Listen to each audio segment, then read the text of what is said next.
Trying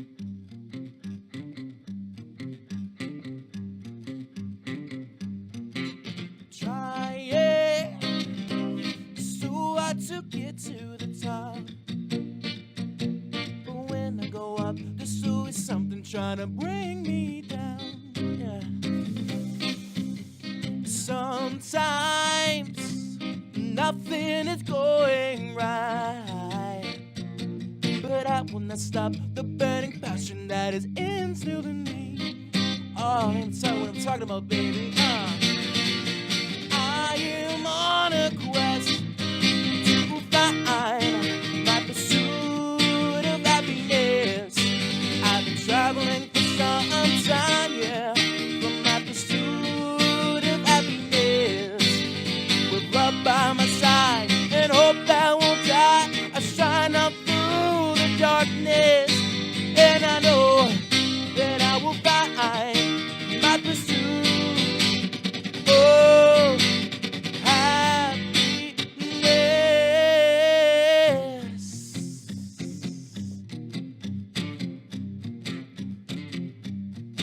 Sometimes I wanna break down and cry of how life could throw so many curveballs to throw me off. Lord knows I need to carry on, 'cause He knows I've got a purpose in this ever-changing world. I'm talking about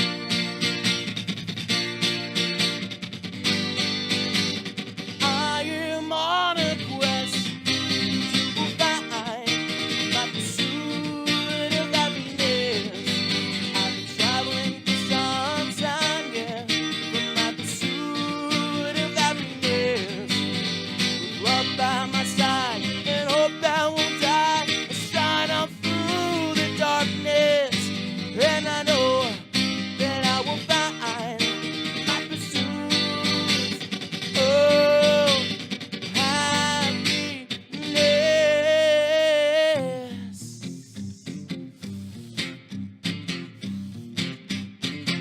I'm on a quest to find my pursuit of happiness. I've been traveling for some time, yeah, for my pursuit of happiness. With love by my side and hope that won't die, shine up through the darkness, and I know that I will find.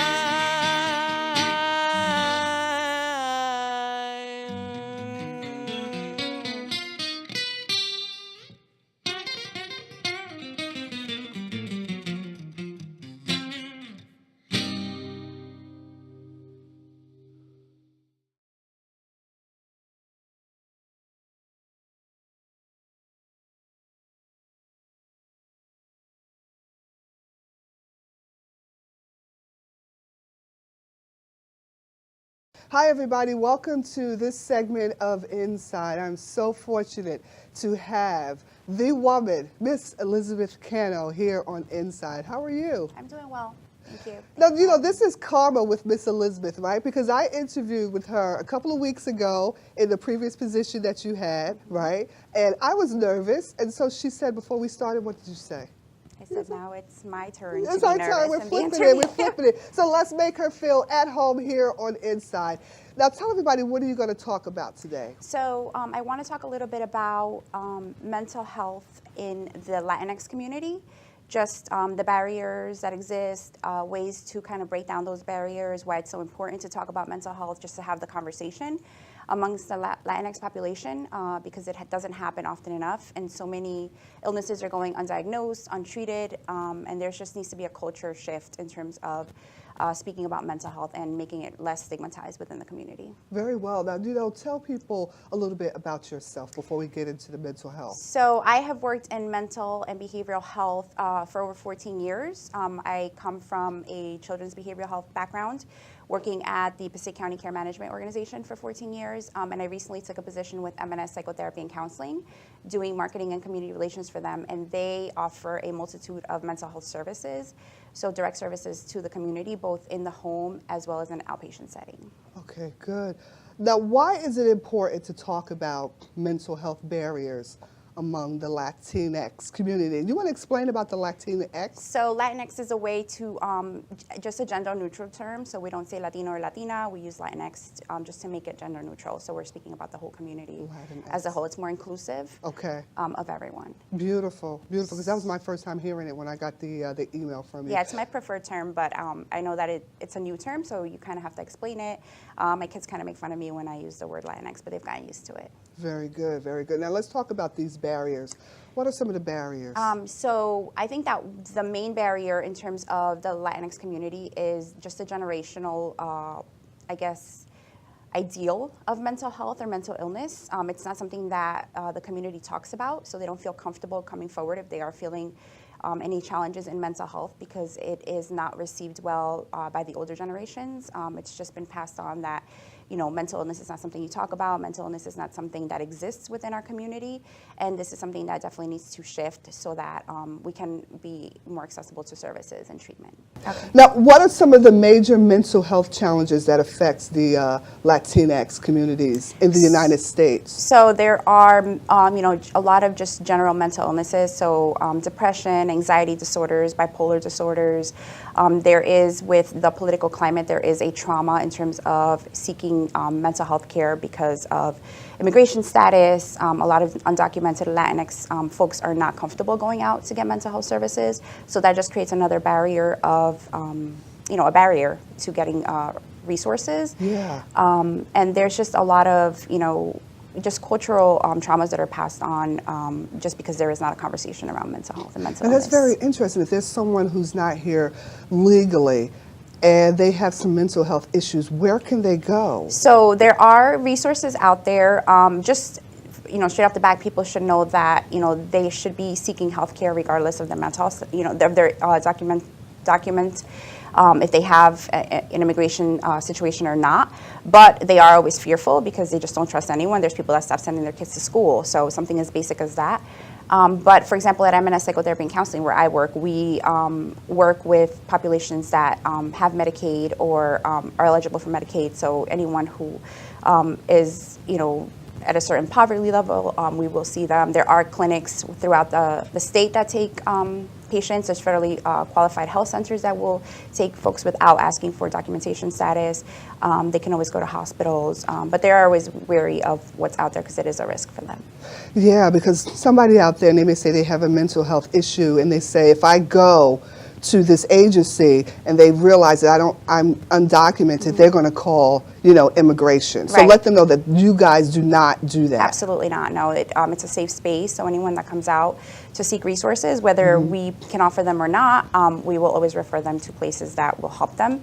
And if they share any concerns around immigration, there are a lot of resources that exist in terms of organizations that are fighting for the rights of immigrants, because immigrants have rights, even though they may not know it. Beautiful, beautiful. Now, what are some of, we talked about a couple of the barriers. What are some of the main barriers faced by the population? So language is obviously a big concern. You know, they want to obviously be evaluated in their own language. You know, if you don't speak English and that's where your evaluation is being done, it's not going to be accurate. So you're not going to be diagnosed accurately. You're not going to be treated accurately. So a place that has bilingual services where they can get things in their own language, paperwork in their own language is super important, but it's not really, you know, abundant out there yet. Yeah. Also, insurance coverage, like I mentioned, if someone is uninsured or underinsured, that's always an issue. So agencies that are helping people kind of figure out if they are eligible for insurance and kind of helping them with the process, which could be a little bit overwhelming. Yeah. Just cultural understanding and sensitivity and knowledge by the providers is super important. So people that are from the same cultural background or are, you know, just sensitive to the needs, because culture plays such a huge part in health care in general, specifically mental health care. Now, one thing I wanted to point out, because I used to work for M&S, like some other agencies, they may have one or two people that speak Spanish. That's not the case at M&S. No. You have a wide range of clinicians there Absolutely. that speak Spanish and other languages. So both in-home and outpatient, we're very reflective of the community that we serve. So Passaic County is where we're located, and it's a very diverse community. And we, most of our psychiatrists and psychologists speak Spanish and English. And we recently brought on a clinician who speaks Ukrainian, and there's a big Ukrainian population in Garfield. We have clinicians that speak Mandarin, Arabic, so different languages that are reflective of the community. Yes. And many of our therapists speak Spanish and English.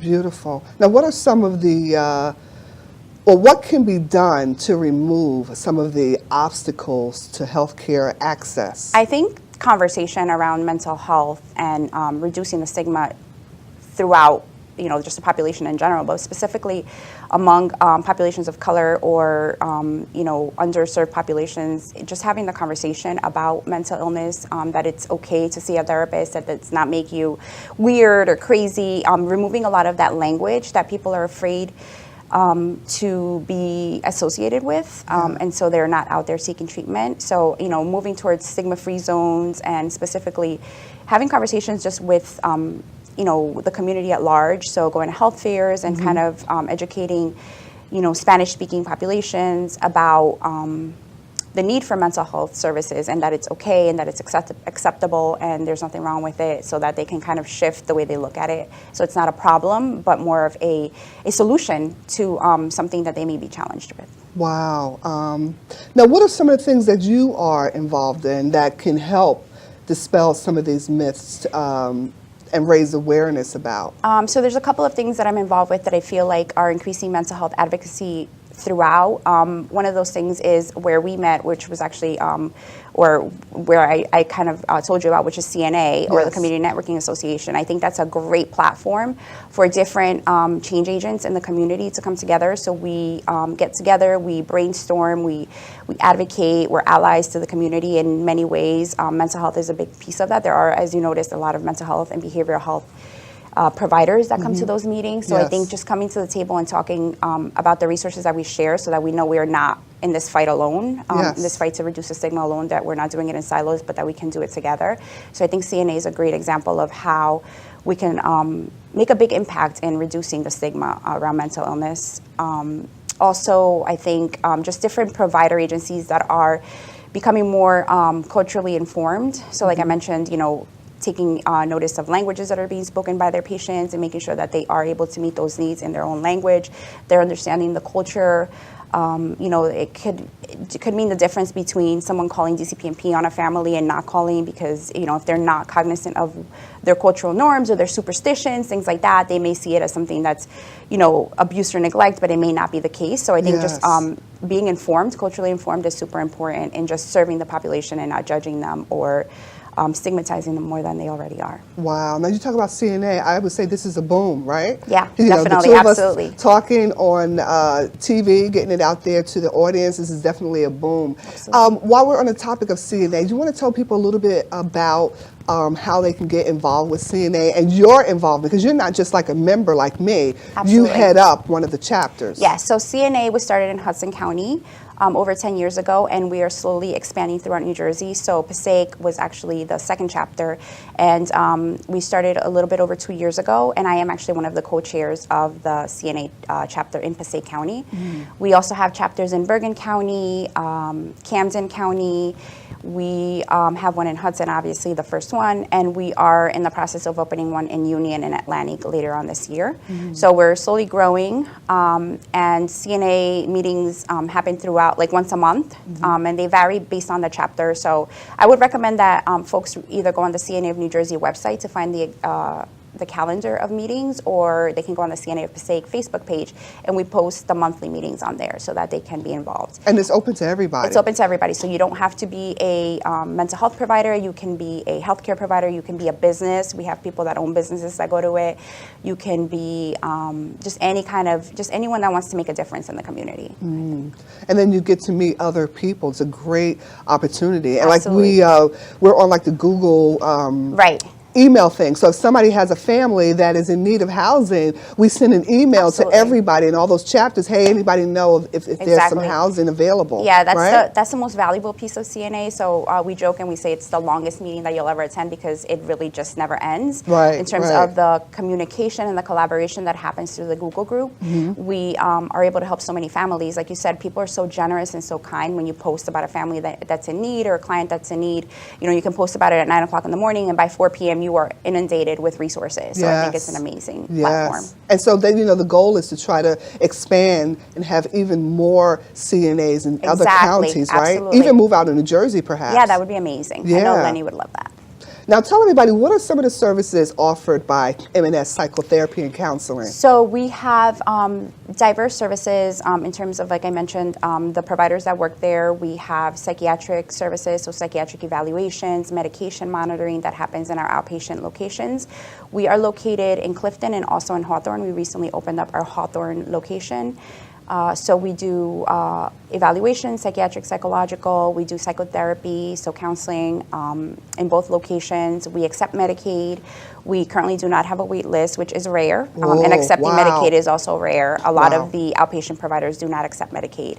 Or if they do, there's a very long wait list. So because we have this new location, we are able to take patients pretty quickly. Yes. And then we also contract with the Children's System of Care to provide in-home services. So a lot of the care management organizations, the mobile response organizations, we work with them to have clinicians go in the home and provide therapy to families that may not be stable enough to access community services. Wow. You want to repeat that again? You do not have a wait list. That is very important, right? Yeah, that's awesome. I send some clients to, like, you know, some of the other facilities, and they have to wait 6 months to a year by to then, get in. Yeah, by then it's kind of, you know, you've already seeked other resources. So did you guys hear that? There's no wait list at M&S, right? Yes. So call send over Liz. some Yes, yes. So what are other resources that you could recommend to folks who are in need of mental health? So like I mentioned, I come from the Children's System of Care background, and I think one of the most invaluable resources in New Jersey, and it exists in every county, is Perform Care. Yes. It's an easy access way to get services for youth. So if a family's struggling with their child, be it they're acting up in school, they're getting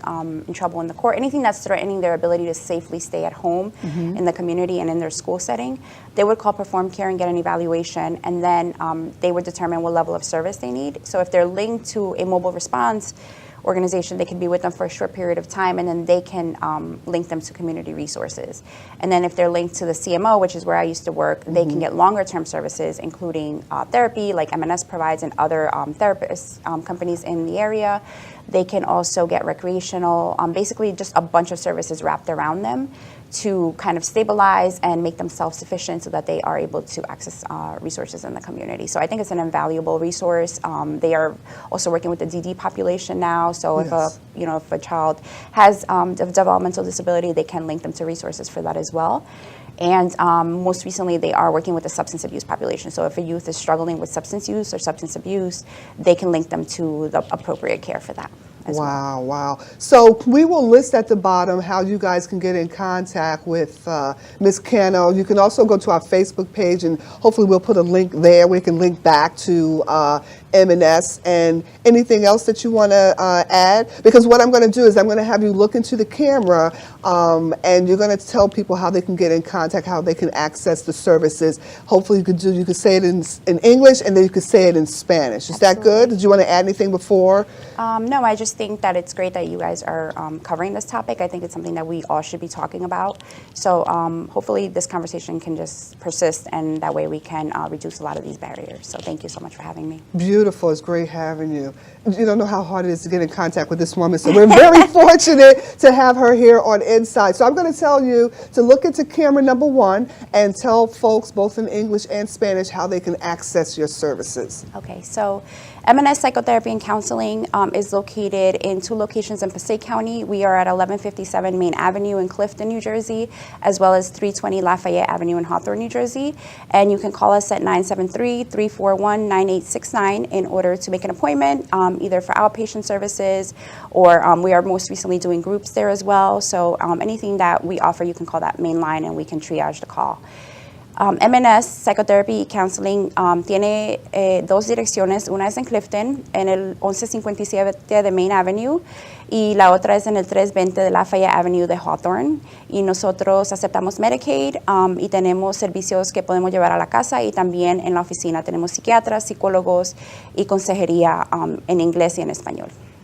I think you guys, you have a location outside the U.S., do you? We had an office in Puerto Rico for a little while. Oh, okay, okay. But right now we're just concentrating. What if somebody is outside of the U.S. and they feel comfortable hearing you speak and they want to come to M&S? How that happen, I have no idea, but just say hypothetically, if they are not in the U.S., can they access your services at all? I mean, they could always call and we can see how we can either connect them or, you know, there's so many different resources that we can kind of, you know, work through with them and see what we can offer. All right, beautiful. Thank you so much for being here on Thank you, Inside. Valerie. I appreciate it. Thank you.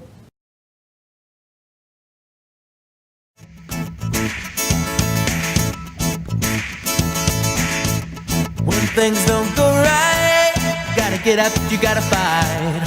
When you wanna retreat, gotta show you can't be beat. No matter what you do, you're gonna be alright.